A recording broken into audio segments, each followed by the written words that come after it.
할렐루야. 하나님의 은혜와 은총이 충만한 하루입니다. 오늘도 복된 하루가 될 것입니다. 말씀대로 순종하고 하나님 나라를 누리며 또한 늘 주님 안에 거하는 기쁨을 충만하게 누리는 하루 되길 예수 그리스도로 축원드립니다. 오늘 믿음으로 걸어갑시다. 9월 9일 월요일 아침 예배 성삼위 하나님께 올려드립니다. 오늘 하나님의 말씀은 예레미야 4장 5절부터 18절까지입니다. 예레미야 4장 5절부터 18절까지입니다. 너희는 유다에 선포하며 예루살렘에 공포하여 이르기를 이 땅에서 나팔을 불라 하며 또 크게 외쳐 이르기를 너희는 모이라 우리가 견고한 성으로 들어가자 하고 시온을 향하여 깃발을 세우라 도피하라 지체하지 말라 내가 북방에서 재난과 큰 멸망을 가져오리라. 사자가 그 수풀에서 올라왔으며 나라들을 멸하는 자가 나와 왔으되 내 땅은 황폐하게 하려고 이미 그의 초소를 떠났은즉 내 성읍들이 황폐하여 주민이 없게 되리니 이로 말미암아 너희는 굵은 배를 두르고 애곡하라. 이는 여호와의 맹렬한 노가 아직 너희에게서 돌이키지 아니하였음이라. 여호와의 말씀이니라. 그날에 왕과 지도자들은 낙심할 것이며 제사장들은 놀랄 것이며 선지자들은 깜짝 놀라리라. 내가 이르되 슬프도소이다. 주 여호와여 주께서 진실로 이 백성과 예루살렘을 크게 속이셨나이다. 이르시기를 너에게 평강이 있으리라 하시더니 칼이 생명에 이르렀나이다. 그때 이 백성과 예루살렘에 전할 자가 있어서 뜨거운 바람이 광야에 있는 헐벗은 산에서 내 딸 백성에게 불어온다 하리라. 이는 키질하기 위함도 아니요 정결하게 하려 함도 아니며 이보다 더 강한 바람이 나를 위하여 오리니 이제 내가 그들에게 심판을 행할 것이라. 보라 그가 구름같이 올라오나니 그의 병거는 회오리 바람 같고 그의 말들은 독수리보다 빠르도다. 우리에게 화 있도다. 우리는 멸망하도다 하리라. 예루살렘아 내 마음의 악을 씻어 버리라. 그리하면 구원을 얻으리라. 내 악한 생각이 내 속에 얼마나 오래 머물겠느냐. 단에서 소리를 선포하며 에브라임 산에서 재앙을 공포하는도다. 너희는 여러 나라에 전하며 또 예루살렘에 알리기를 에워싸고 치는 자들이 먼 땅에서부터 와서 유다 성읍들을 향하여 소리를 지른다 하라. 그들이 밭을 지키는 자같이 예루살렘을 에워싸나니 이는 그가 나를 거역했기 때문이라. 여호와의 말씀이니라. 내 길과 행위가 이 일들을 부르게 하였나니 이는 내가 악함이라. 그 고통이 내 마음에까지 미치느니라. 아멘. 하나님의 말씀입니다. 북에서부터 오는 군대가 유다를 공격하여 황폐하게 할 것입니다. 그리고 뜨거운 강한 바람이 불어 유다의 심판을 행할 것입니다. 이에 하나님이 백성에게 마음의 악을 씻어버리라고 하십니다. 적군이 예루살렘에 에워싸는 것은 하나님을 거역한 유다의 악한 때문이다라고 명확하게 말씀하십니다. 오늘 본문은 선민 이스라엘을 향하여 유다를 향하여 예레미야의 회개 기도와 또한 여호와의 참 회개에 대한 4가지 조건을 제시했던 어저께 본문에 이어서 이젠 회개를 촉구하며 유다의 멸망 심판을 말하고 있는 본문의 내용을 우리가 살펴봐야 합니다. 먼저 5절부터 9절의 내용을 살펴보면 유다 멸망의 심판, 이 대재앙에 대한 첫 번째 예언을 담고 있어요.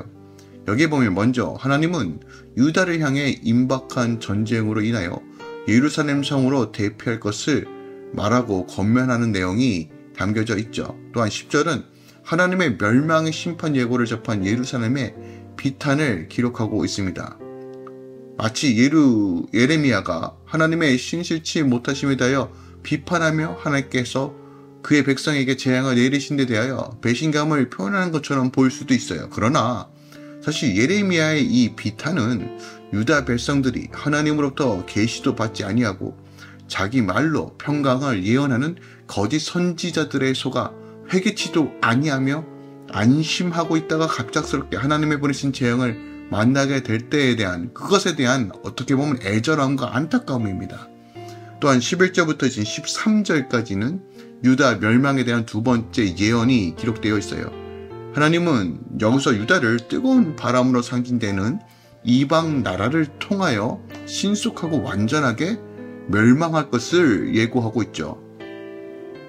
또한 14절은 유다를 향한 하나님의 회개를 촉구하고 있어요. 하나님께서 거듭된 멸망의 심판 예고 중에도 이처럼 회개를 촉구하는 것은 유다에게 아직 구원의 기회가 남아있다는 것을 보여줍니다. 그리고 끝으로 15절부터 18절까지는 유다를 향한 멸망의 심판 대재앙에 대한 세 번째 예언을 담고 있어요. 그러니까 유다는 하나님께서 심판의 도구로 사용한 이방 나라의 극복한 그 침공으로 인하여 예루살렘의 포위 공격을 받고 멸망하게 될 거예요. 특별히 하나님은 여기서 내 길과 행위가 이 일들을 부르게 하였다라고 말씀하십니다. 그러니까 유다의 멸망이 결국 그들의 재해 대가임을 명시하고 있어요. 자, 오늘 본문을 통해서 우리는 하나님께서 얼마나 분명하신지, 공의로우신지, 죄에 대해서 얼마나 민감하게 반응하시는지, 그 죄는 반드시 심판하신다는 것을 명확하게 보여줍니다. 그러므로 우리가 죄인으로서 이 죄에 대해서 예민하고 또한 하나님께서 무엇이라 말씀하시는지를 명확하게 들어야 합니다. 즉 경외함으로 하나님을 두렵고 떨림으로 다시 한번 물론 우리가 넘어질 수 있죠. 하지만 중요한 것은 우리가 온전한 회개로 돌이키는 겁니다. 회개는 말로 떠드는 것이 아니에요. 고백하는 게 회개 아닙니다. 우리가 다시 주님의 방식으로, 주님을 경외하는 방식으로 우리 삶이 바뀌는 것. 그리고 하나님은 그것을 위해서 우리에게 계속적으로 말씀하신다는 것입니다. 화환과 상황 가운데 사람들을 통해서, 말씀을 통해서, 설교를 통해서, 다양한 매체들을 통해서 하나님께서 우리에게 말씀하신다는 거예요. 그 말씀을 들을 때 온전한 회개로 나아가는 것. 이것이 바로 회복의 시작이라는 것입니다. 자, 오늘 본문에서 우리가 집중해야 될 것은 이제 14절입니다. 14절에 예루살렘아 내 마음의 악을 씻어버리라. 그리하면 구원을 얻으리라. 내 악한 생각이 내 속에 얼마나 오래 머물겠느냐라고 말합니다. 자, 중요한 것은 마음을 씻는 것이 회개다라고 말하는 거예요. 마음의 악을 씻는 것이래요. 악으로 인하여 멸망할 수밖에 없는 우리가 구원을 얻을 수 있는 유일한 길은 악을 씻는 것이다 라고 말합니다. 자, 악을 씻는다는 것이 무엇일까요? 즉 이것을 성경 전체 개념으로서 또 십자가의 구속자적인 개념으로 바라보면 결국 주님의 보혈로 내 삶을 돕는 것입니다. 이것은 조금 더 추상적인 개념이니까 실질적으로 개념은 믿음으로 주님께 내 죄를 옮기고 주님의 의로우심이 내 것이 되었다는 것을 믿는 것입니다. 이것이 마음의 악을 씻는 것입니다. 자, 마태복음 5장 8절에는 마음이 청결한 자가 하나님을 볼 수 있다고 말해요. 그러니까 청결한 자가 구원을 얻는다는 것입니다. 그러므로 마음이 청결하다는 건 내가 선한 일, 도덕적인 일을 하는 것이 아니라 끊임없이 보혈이 나를 덮고 나를 정결케 한다는 사실을 믿고 바라보는 것입니다. 하지만 죄인된 우리는 스스로 자기의 마음의 악을 씻지 못합니다. 타락고 부패한 인간이 어떻게 내가 악한지, 얼마나 악한지 하나님의 관점으로 보지 못합니다. 탐욕과 정욕으로 내 눈이 물들었기 때문에 내 스스로가 아무리 착하다고 말하지만 늘 우리는 죄된 본성을 따라 살아갈 수밖에 없는 죄인인 것을 명심해야 됩니다. 그래서 다윗이요, 밧세바를 범죄한 후 시편 50편 10절에 하나님은 내 속에 정한 마음을 창조하시고 내 안에 정직한 영을 새롭게 하소서라고 말합니다. 즉 주의 영께서 이것을 드러내시고 알려주셔서 우리가 회개할 수 있는 은혜 가운데 온전한 회개로 나아갈 수 있도록 인도해달라고, 다시 한번 내 마음을 주를 향한 거룩한 마음으로 채워달라고 기도하는 것입니다. 인간은 스스로 마음의 죄를 씻을 수 있는 능력이 없어요. 다시 말씀드립니다. 의로운 행위로 그 어떤 죄도 씻을 수 없습니다. 노력으로 근본적인 죄를 씻을 수 없습니다. 오직 다윗의 호소처럼 하나님께서 그 안에 정한 마음과 창조하심으로 이루어져야지만 내 안에 악한 마음이 씻어지는 것입니다. 그래서 그것은 믿음으로 취하는 것입니다.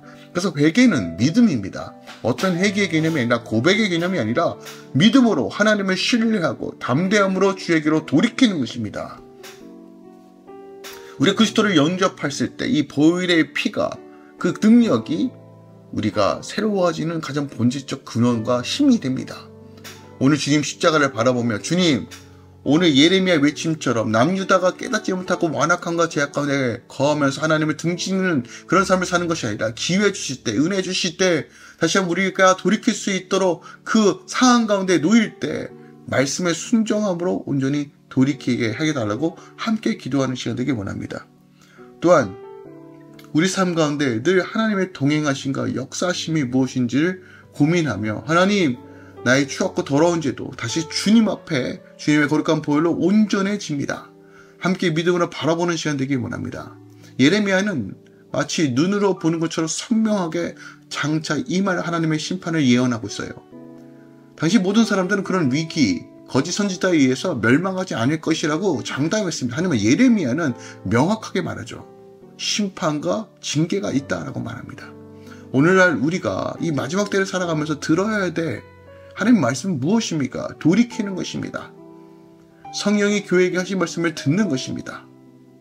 그리고 넘어지더라도 다시 일어나 주님께로 나아가는 것입니다. 그것이 믿음입니다. 하나님의 관점에서 아버지께서 나에게 뭐라고 말씀하시는지를 귀 기울이며 그 아버지의 뜻 가운데 다시 한번 나아가는, 이게 자녀됨으로 나아갑시다. 자녀됨으로, 영적 분별력과 자녀됨으로 오늘 하루를 살아내시길 예수 그리스도로 축원드립니다. 기도하겠습니다. 사랑하는 주님 감사합니다.